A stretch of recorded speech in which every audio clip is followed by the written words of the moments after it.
Este domingo el Valle de Toluca se convirtió en el lugar más seguro de toda la República Mexicana, después de que aquí se concentraron miles de elementos de la Policía Federal ante la fuga del Chapo Guzmán. Tras la fuga de Joaquín El Chapo Guzmán del penal federal del Altiplano, los operativos de seguridad en los accesos del Valle de Toluca se reforzaron. Solo en el perímetro del penal, ubicado en Almoloya de Juárez, 700 elementos entre militares y policías federales resguardan la zona e implementan operativos de revisión a pobladores que tienen sus casas cerca del lugar y mantienen un monitoreo en tuberías, riachuelos y zanjas. En las principales carreteras mexiquenses que conectan a la capital del estado se han establecido retenes de revisión, sobre todo en la México-Toluca, la autopista Tlacomulco, Valle de Bravo, Ixtapan de la Sal y Villa Victoria, donde participan elementos del Ejército, Policía Federal y Estatal.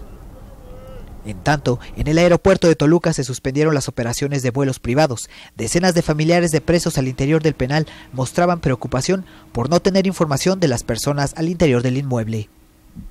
Ahorita estamos viendo que queremos pasar, necesitamos acceso, pero nos dijo un oficial que nada más no vamos a tener acceso y que si queremos estar aquí, pues que estemos, y si no, pues que veamos cómo le hacemos. ¿Ustedes de qué estado vienen?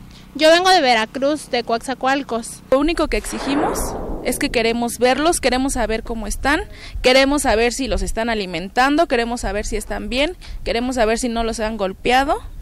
O sea, es lo único que exigimos, que alguien nos dé la cara. Sobre las obras de construcción del sistema Cutzamala que se realizan afuera del penal, personal de la Comisión Nacional de Seguridad coordinados con la Policía Federal analizaban la zona en busca de pistas que los lleven hacia el origen de la fuga del Chapo Guzmán. Con imágenes de Daniel Garduño para Mega Noticias, Jesús López. Pues este tema que la verdad nos sorprendió en la madrugada del domingo, aunque ocurrió en la postrimería del sábado, parecía una broma de mal gusto. Yo la verdad, cuando me percato a través de la red social de esta versión de que se fugó el Chapo, yo dije, algún bromista está trasnochado dejando correr esta versión. Poco a poco se va confirmando una cuestión que viene a avergonzar y a evidenciar una gran vulnerabilidad del sistema penitenciario nacional, porque de ese penal se presumía que nadie se podía fugar y que conocían perfectamente lo que el Chapo Guzmán representaba para el mundo del crimen, lo que representaba para el propio sistema penitenciario y de justicia, y que habían insistido en mantenerlo en cárceles mexicanas en la convicción de que aquí podría purgar su condena y enfrentar la cantidad de procesos que enfrente tenía. Cuando nos encontramos que coincidentemente con la salida del presidente de México a su gira por Francia, se da este acontecimiento que viene a dar pues una cachetada, digamos, a la dignidad, a la autoridad que quedaba en el presidente y en su gobierno, en todo lo que es el gabinete de seguridad, verdaderamente inexplicable. Y lo que conocemos después, la forma en que nos dicen que se fuga del penal de máxima seguridad, raya en lo inverosímil. De no ser porque hemos ido constatando algunos elementos, la mayoría de la gente con la que platicamos no cree que se haya dado, que se haya ido como dicen que se fue. Muchos lo recordamos desde que se le capturó, dudaban si era o no era el Chapo Guzmán. Se hizo una cantidad de pruebas impresionante para corroborar que efectivamente se trataba de Joaquín Guzmán, lo era. Cuando se le presenta ante las cámaras, unos decían, no, es que parece un doble, quizá no sea él. Entró, pero no permanece en el penal, era otra versión, y entonces la salida pues venía a completar un imaginario colectivo basado en el escepticismo, que finalmente es de lo que está enfermo también la opinión pública ahora. Dicen que en boca del mentiroso hasta lo cierto resulta dudoso, sí. Y entonces ahí tenemos realmente un momento muy crítico al que el gobierno pues ha salido a reaccionar, pero de manera un tanto atropellada. Los veo incluso pues dubitativos, con incertidumbre, con desconocimiento de muchas de las situaciones. Al propio secretario de Gobernación lo bajan del avión y lo regresan para hacerle frente a esto. Pobrecito, todavía ni la presión se le ajustaba bien, cuando le trépate ni el jet lag había ¿cómo vas? ¿Por qué le hacen eso, hombre? Pues la verdad es que hoy quizá nos dé para la mofa, pero es que esa es la situación en la que estamos. Pues sí, pero mira, yo creo que chapos hay muchos. El Chapo puede ser Caro Quintero, en su momento fue el Cárdenas, en su momento fue el Señor de los Cielos. Esto no ha cambiado, este país no se ha transformado, lo puedes tener adentro, lo puedes tener afuera, y la violencia sigue.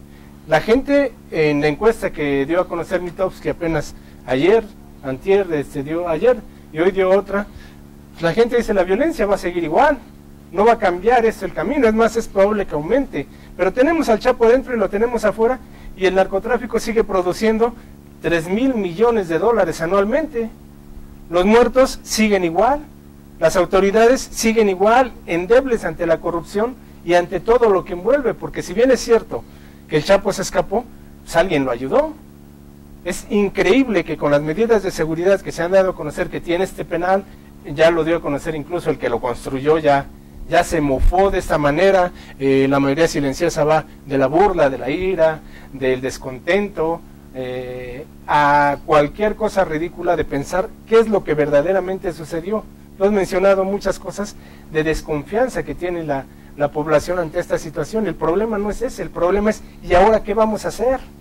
¿Y ahora qué vamos a hacer si el Chapo está afuera? ¿Por qué no le pegamos a las finanzas del narcotráfico? ¿Por qué no le pegamos de una vez a la confianza de la ciudadanía? ¿Por qué no verdaderamente, como dice el diputado Alfonso Bravo, dejamos de pedir la renuncia de alguien y consignamos a los verdaderos culpables, ¿no? Porque hasta ahorita el 88.9% de la gente piensa que hubo una complicidad, él no se salió solo, tenía un iPad en su celda, digo, o sea, en un penal de máxima seguridad. Entonces entras y te lo dan y... Como en quinto año, ¿no? Como en quinto año, ¿no? Y a la hora de que pides la comida te dan el wifi, la clave para entrar. Mira, no hay justificación, me parece que es un tema que debió obligar la renuncia inmediata de Miguel Ángel Osorio Chong, el secretario de Gobernación. Creo que ese era el responsable directo del sistema penitenciario, de la seguridad de este país. Es el segundo de a bordo del gobierno federal. El propio presidente Enrique Peña Nieto le había dicho a León Krause en una entrevista a pregunta expresa que sería imperdonable la fuga del Chapo y que había responsabilizado a Osorio Chong de que estuviera bajo una vigilancia estricta. Ahora, el tema de fondo y el tema que los analistas han puesto atención es quién entregó los planos para que se pudiera llevar a cabo la construcción de este túnel de la casa ubicada en la colonia Santa Juanita de Almoloya de Juárez hasta la regadera de la habitación de Joaquín Guzmán Loera, conocido como uno de los narcotraficantes con mayor poder económico del mundo. Se habla de personal que al más alto nivel pudo haberlo ayudado. Obviamente, de acuerdo con la ley orgánica de los penales, el que tiene acceso a los planos pues, es el secretario de Gobernación en primer orden, es el director de administración del órgano desconcentrado de administración de los centros preventivos, el titular, el director del penal. Entonces ahí son 4 personas que son los que tienen la autoridad para meter mano en estos asuntos. También hay una institución del director de División de Inteligencia de la Policía Federal, Ramón Eduardo Pequeño, quien por cierto fue director del Centro de Investigación y Seguridad Nacional del Estado de México, uno de los también creadores, junto con Wilfrido Robledo Madrid, de la Agencia de Seguridad Estatal en el Estado de México. Entonces hay varias cosas que se conectan, varios responsables que tendrían que responder y llevarse a cabo una investigación minuciosa. Creo que no hay otra cosa más que pedirle la renuncia de entrada a Osorio Chong. Hay un responsable directo de esta área. Es imperdonable que Ramón Eduardo Pequeño no se haya percatado en las cámaras que tenía conectadas a la Policía Federal que no había movimiento. Son varios involucrados y muchas respuestas, ¿no?, que no se han dado a conocer. Ahora, hay una buena cantidad de hipótesis sobre si verdaderamente salió por ahí o no. Yo leí hace no mucho una que señalaba que, por ejemplo, la primera fuga del Chapo fue orquestada también desde una zona del poder de este país, y no me refiero solamente al político, sino al económico, ante la ola de violencia que hay en el país, y que necesitaba finalmente alguien ponerle orden, y esa única persona se concentraba en la figura del Chapo Guzmán. Bueno, no olvidemos que CNN, también un analista de CNN, dio a conocer, CNN dio a conocer precisamente ese tipo de asuntos que lo están ligando al gobierno y a los hombres de poder, porque siempre son atacados sus contrarios, siempre son sometidos a la cárcel, porque ellos sí son extraditados. En este caso, Ociel Cárdenas sí fue extraditado y pertenece a otro cártel diferente al de Sinaloa, al del Golfo, ¿no? Entonces, en este sentido, hay muchas dudas acerca de cómo ellos ven la operatividad al menos de los Zetas, el cártel Jalisco Nueva Generación, el cártel del Golfo y la violencia que ello conlleva. Sin embargo, al Chapo lo ven como un aliado, porque incluso dicen que les ha ayudado a terminar con extorsiones, trata de blancas, y que nada más se enfoca directamente a la cuestión de las drogas principalmente, ¿no? No, sería importante precisar que el Chapo Guzmán, desde que llegó al penal del Altiplano, este penal de ahora casi máxima seguridad, desde que entró, él dejó en claro que él mandaba. Recordemos que entre el 16 y 20 de julio hubo una huelga de hambre organizada por él y por la Barbie, en la que se sumaron 1000 internos de 1500 que hay, en las que ellos exigían mejores medidas, ¿no? Mejores alimentaciones, que se restuviera limpio, en muchos sentidos, ¿no? Desde ahí él impuso que él iba a gobernar dentro de este penal, y Valentín Cárdenas Lerma, que era el director de este penal, pues nunca puso orden en revisar y fortalecer el esquema de seguridad interno, ¿no? Oye, yo creo que vale la pena, no sé si ustedes ya leyeron el libro de los malditos. Sí. Vale mucho la pena releerlo sobre el control que tenía el Chapo en Puente Grande, y era un control absoluto, completo. Y silencioso. Además, él hace no mucho lo entrevistaron y dice, yo no creo que se haya salido, su categoría, su soberbia, no le da para haberse escapado a través de un túnel. Él no está como para eso, él está para salir por la puerta, como lo ha hecho o como lo hizo. Pero también se están construyendo muchas aventuras, ¿no? Es claro que huyó por el túnel, aunque obviamente la gente no lo pudiera creer. También es importante subrayar el descontrol que existe en el municipio de Almoloya de Juárez por parte del alcalde Vicente Estrada. ¿Cómo es posible que salga a emitir un comunicado en el que reconozca que no tiene control de su municipio? Oye, quieres levantar una bardita y te caen los inspectores, y hay que darse volada. A mí me ha tocado que pueda levantar un bañito ya. Sí, llegas a la zona rural y de volada. Pero no es bochornoso que emitas un comunicado como jefe municipal en el que digas que no te diste cuenta de que había una construcción y de que no revisas, porque prácticamente fue lo que dijo, ¿no?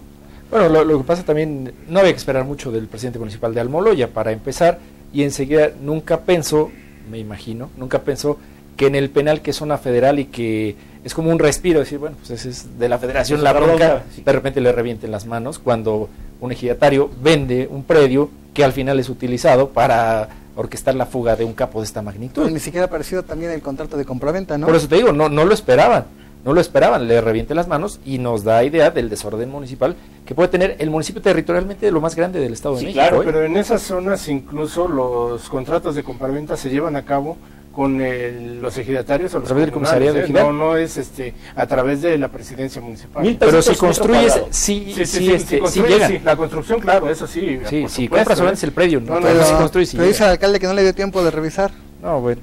En fin, lo que está pasando, seguramente pues seguiremos teniendo información.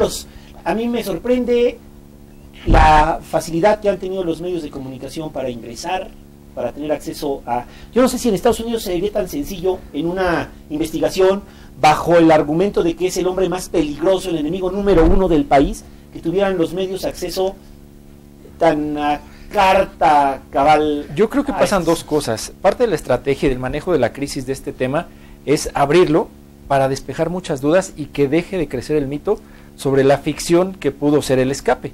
Es decir, para que tengamos elementos para contarle a la gente que realmente se escapó, como dijeron. La otra, hay mucha prensa internacional y va sumándose más a conocer el lugar de los hechos y las circunstancias del escape.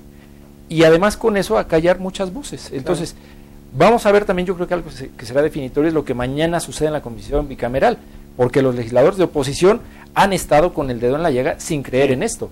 Y mañana que comparece prácticamente el gabinete de seguridad, tendrán que hacerle muchas preguntas de las que en los medios han expuesto, a ver si las respuestas satisfacen, porque hasta ahora en ese mutis o en esa información parcial poco consistente, pues ha persistido la idea de que no está todo perfectamente claro, y le están dando argumentos a la oposición para seguir cuestionando. Entonces, mañana yo creo que será un buen momento para que los legisladores expongan las dudas de muchos mexicanos. También yo creo que quien quedó rebasado es Montealejandro Rubido, el comisionado nacional de seguridad, que pues también es responsable directo del sobre Pequeño, el que le pide su renuncia. Yo creo que él también tiene que presentarla, y un dato que no podemos perder de vista es que Celina Oseguera Parra, quien era la coordinadora de los centros federales de rehabilitación, las cárceles federales, pues había sido subsecretaria encargada de los penales del DF y en su momento pues salió de la dependencia del gobierno precisamente de Marcelo Ebrard Casaubon, porque había muchas denuncias de que en los penales del DF habían incrementado el hacinamiento y pues, precisamente la corrupción. Sí, la violación también a lo que... Y la habían premiado llevándose al gobierno federal. Bueno, pero sí, aquí... Bueno, ya está ya Damián Canales, por cierto, ¿eh? Ay, perdón, sí, ya está Damián. Ya está Damián Canales, ¿A qué en va? el área de inteligencia. Sí. Vamos a la pausa, pero antes de esta damos la bienvenida a Grecia Araiza, que